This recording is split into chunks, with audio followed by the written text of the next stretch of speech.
3 days. That is now the amount of time left before a new U.S. tariff threat against Canada is scheduled to become reality.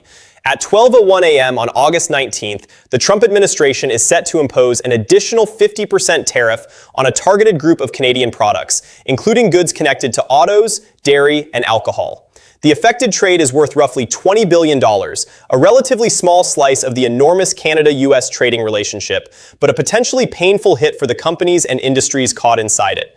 And here is where this story gets much more complicated. Canada and the United States are still negotiating, but as of August 14th, Canadian Trade Minister Dominic LeBlanc said the two sides remained far apart on a draft agreement. At the same time, Canadian officials have made clear that talks are continuing, with negotiations expected to run through the weekend. So Canada is staring at a deadline. Washington is threatening a 50% tariff, and Ottawa is trying to decide how much it should actually concede before that deadline arrives. But underneath the political negotiations is another battle, one that could eventually be decided not in Ottawa or Washington, but in a courtroom, because the legal authority behind these new tariffs is unusual. Very unusual. And that could change the entire calculation for both governments. Let's start with what is actually scheduled to happen. On July 20th, President Donald Trump signed 3 proclamations invoking Section 338 of the Tariff Act of 1930. Together, they impose additional 50% duties on specified categories of Canadian imports. The White House says the measures are designed to offset what it considers discriminatory treatment of American commerce by Canada. The affected products include items ranging from wine and other alcoholic beverages to hockey sticks and cement, along with products connected to automobiles and dairy. And there is one particularly important detail. These Section 338 tariffs are not limited by normal USMCA duty-free treatment. The White House specifically says the new duties apply to covered goods, even when those goods otherwise qualify under the United States-Mexico-Canada agreement. That means a Canadian company cannot simply point to USMCA and assume that its product is protected from this particular tariff. If the product falls within the covered categories, the additional duty is the issue. At the same time, not everything coming from Canada is being hit by this measure. Energy and potash are excluded, as are products already subject to certain Section 232 tariffs. Fish and critical minerals are also among the exclusions identified by the White House. That matters because the headline number, 50%, can make the situation sound like the entire Canada-US trade relationship is about to face a 50% wall. That is not what is happening. The measure is targeted. But targeted does not mean harmless. For a company whose business model depends on moving one of these covered products across the border, an additional 50% duty can completely change the economics of a shipment. A Canadian exporter may have to absorb part of the cost. An American importer may pass it down the supply chain. A manufacturer may look for another supplier, and a consumer may eventually see the consequences through higher prices. The exact impact will vary by product and by company, but the uncertainty itself is already a problem. And this is where the story becomes much bigger than the August 19th deadline, because Section 338 is not the same legal mechanism Trump used for the sweeping tariffs that were struck down earlier this year. On February 20th, the U.S. Supreme Court ruled that the International Emergency Economic Powers Act, IEEPA, did not authorize the president to impose the broad tariffs at issue in that case. The decision represented a major limitation on the administration's use of emergency powers for tariffs. That decision changed the legal environment. The administration still had other trade authorities available, but the era of simply relying on one sweeping emergency statute to impose enormous tariffs was no longer the same. And now Washington has reached for a much older provision, Section 338. It dates back to the Tariff Act of 1930. The statute allows the president, under specified circumstances involving discrimination against U.S. commerce, to impose duties of up to 50%. That sounds powerful, but there is a reason trade lawyers are paying such close attention. Section 338 has essentially no modern track record as a tool for imposing tariffs in the way the Trump administration is now attempting to use it. One trade law analysis notes that the provision had not been meaningfully used for decades and had never been used in the modern era to impose tariffs in this fashion. And that creates a very different kind of uncertainty. This is not simply a question of whether a tariff is politically popular. It is a question of how a very old statute will perform when challenged under modern U.S. trade law. There are legal arguments on both sides. The administration's argument is straightforward. Washington says Canada has treated American commerce unfairly in areas including automobiles, dairy, and alcohol, and that Section 338 gives the president authority to offset that disadvantage. The White House has formally based the proclamations on that theory. The opposing legal argument is more complicated. Some trade law experts have questioned whether Section 338 can be used without additional procedural steps, and whether later trade legislation affects how the old statute operates today. There are also questions about what qualifies as the kind of discrimination contemplated by the law, and that distinction matters, because saying a law is being challenged is very different from saying the tariff will definitely be struck down. We do not know that. A court could ultimately uphold the administration's interpretation. It could reject it, or it could narrow the government's authority without completely eliminating the measure. That legal uncertainty is exactly why businesses are watching the negotiations so closely, because companies cannot build their budgets around the assumption that a court will eventually rescue them.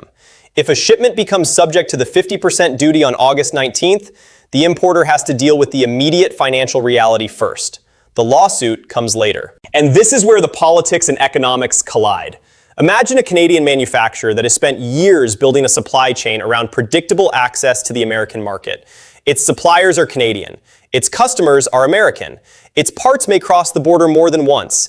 Its contracts may already be signed. Its prices may already be negotiated. Then suddenly, an additional tariff appears.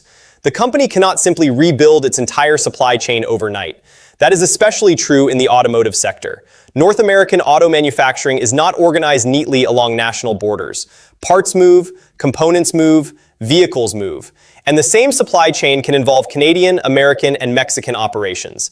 That means a tariff designed to pressure Canadian producers can also create costs for American companies that rely on Canadian inputs. And that is one of the biggest strategic questions facing Washington. Does the tariff pressure Canada into changing the policies the administration dislikes? Or does the tariff simply make an already integrated North American supply chain more expensive? The answer may depend on how long the tariffs remain in place. A short-term tariff can be used as negotiating pressure. A long-term tariff becomes a structural economic problem. Those are two very different things. And right now, nobody can say with certainty which one August 19th will produce. The Trump administration clearly has leverage. The United States is Canada's largest trading partner. American market access is enormously important to Canadian exporters. So Washington can credibly use the threat of tariffs to demand concessions. But Canada is not without leverage, and Ottawa appears to understand that. Canada is negotiating from the position that it does not want to accept a deal simply because the clock is running down. That is politically important for Prime Minister Mark Carney, but it is also strategically important. If Canada concedes too much under deadline pressure, Ottawa could secure short-term tariff relief while creating a precedent for future negotiations. Washington could learn that escalating the threat produces concessions. That would make the next negotiation even more difficult. So Canada's calculation is not simply, how do we stop the tariff? It is, how do we stop or reduce the tariff without giving away more than the economic damage would justify? And that is a much harder question. The latest negotiations show just how difficult the answer is. Reuters reported on August 14th that Canadian and U.S. officials remained far apart on a draft agreement, even while high-level and technical discussions continued.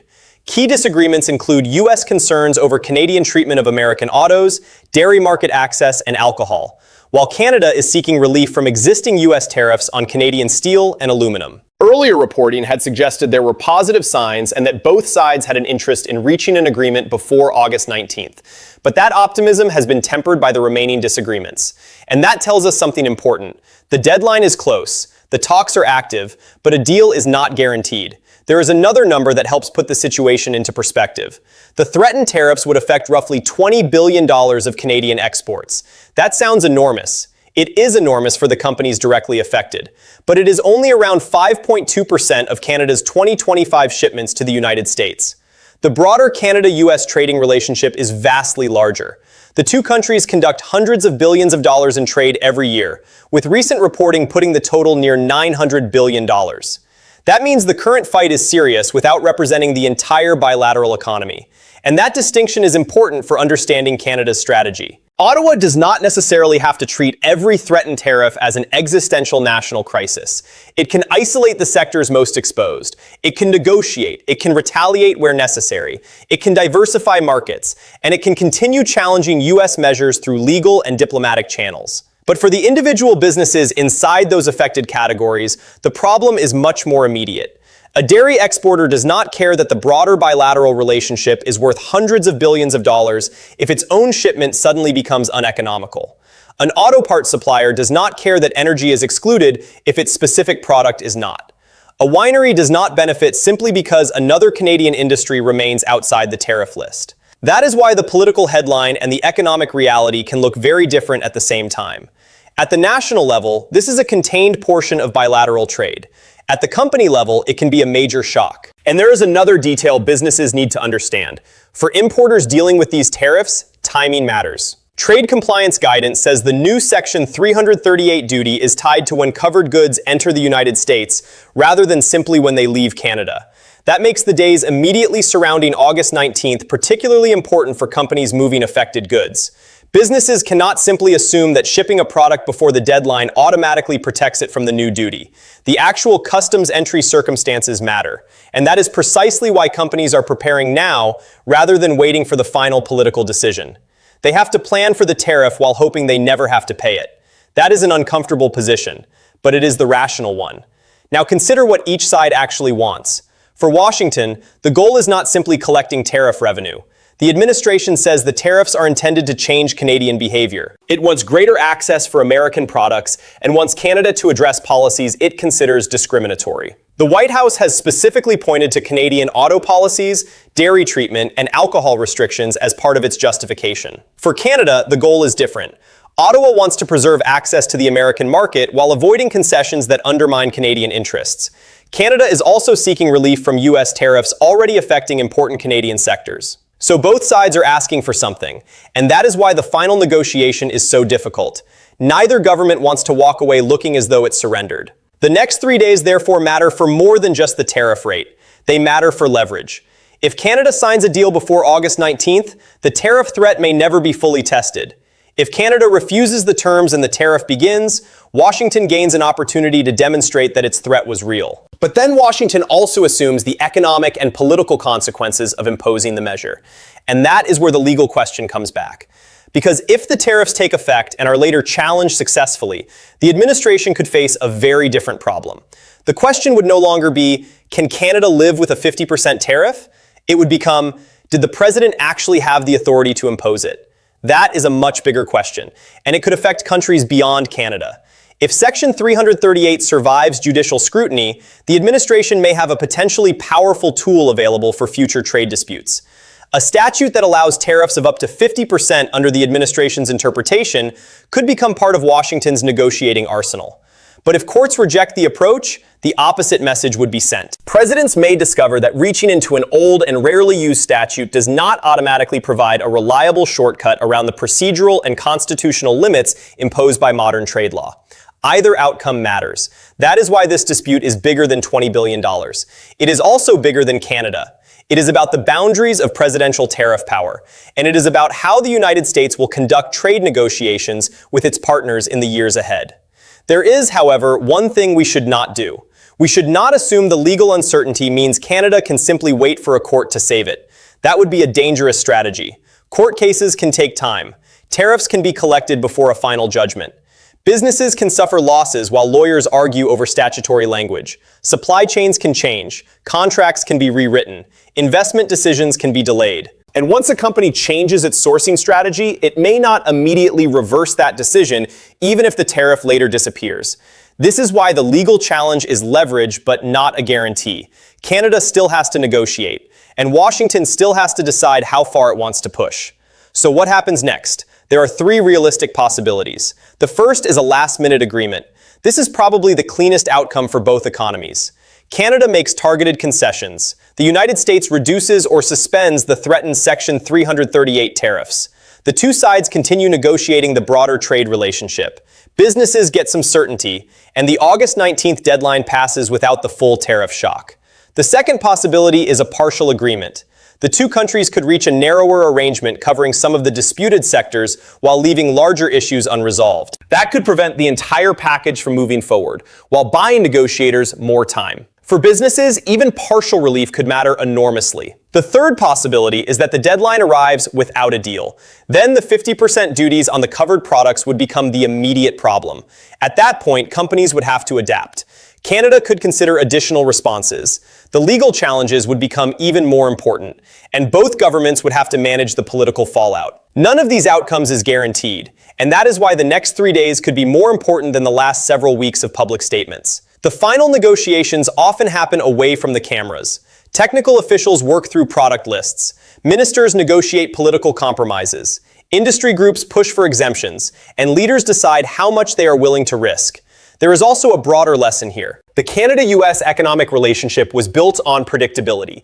Companies invested billions because they believed goods would continue crossing the border under relatively stable rules.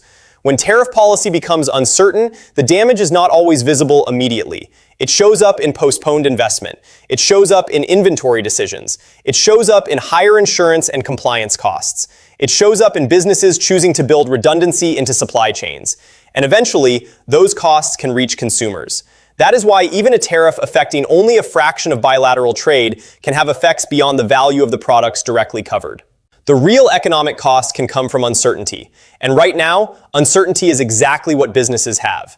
They know the date, they know the headline rate, they know the categories, but they do not know whether a deal will replace the threat before it takes effect. They do not know how long any tariff would last if imposed, and they do not know how the courts will ultimately treat the legal authority behind it. That is an extraordinary amount of uncertainty for companies planning cross-border trade. So here's the biggest takeaway. As of August 16th, the story is not that Canada has defeated the tariff. It hasn't. The story is not that the tariffs are guaranteed to take effect. They aren't. And the story is not that a court has already ruled Section 338 invalid. It hasn't. The real story is that 3 separate forces are now colliding at the same time: politics, economics, and law. The political clock is counting down to August 19th. The economic clock is already ticking for businesses preparing for a possible 50% duty. And the legal clock could continue long after the political deadline disappears. That is what makes this standoff so important. A last-minute deal could make the immediate crisis disappear, but it would not necessarily settle the underlying legal question. And if there is no deal, the world will get to see how this unusual tariff authority performs under real-world pressure, potentially through years of litigation. For Canada, the challenge is to negotiate firmly without underestimating the damage a prolonged tariff could cause. For Washington, the challenge is equally serious. Use the leverage without damaging the North American supply chains that American companies themselves depend on. And for businesses on both sides of the border, the message is simple. Prepare for the tariff, hope for the agreement, and do not build your entire strategy around the assumption that a court will eventually fix the problem. 3 days from now, the decision may be made at a negotiating table. Or it may be made by a customs officer processing a shipment. Or eventually, it may be made by a judge interpreting a nearly century-old statute. That is why August 19th is not simply another tariff deadline. It is a test of how far Washington can push its trade authority, how much Ottawa is willing to concede, and how resilient the world's most deeply integrated bilateral trading relationship really is. And whatever happens before that deadline, the consequences are unlikely to end at midnight. If the two governments reach a deal, the next question will be what that agreement actually requires from Canada and what Washington gives in return. If the tariffs take effect, the next question will be how businesses, consumers, and Canadian policymakers respond. And if the courts ultimately intervene, the next question could be even bigger. What happens the next time the United States wants to use tariffs as a negotiating weapon? That is the part worth watching.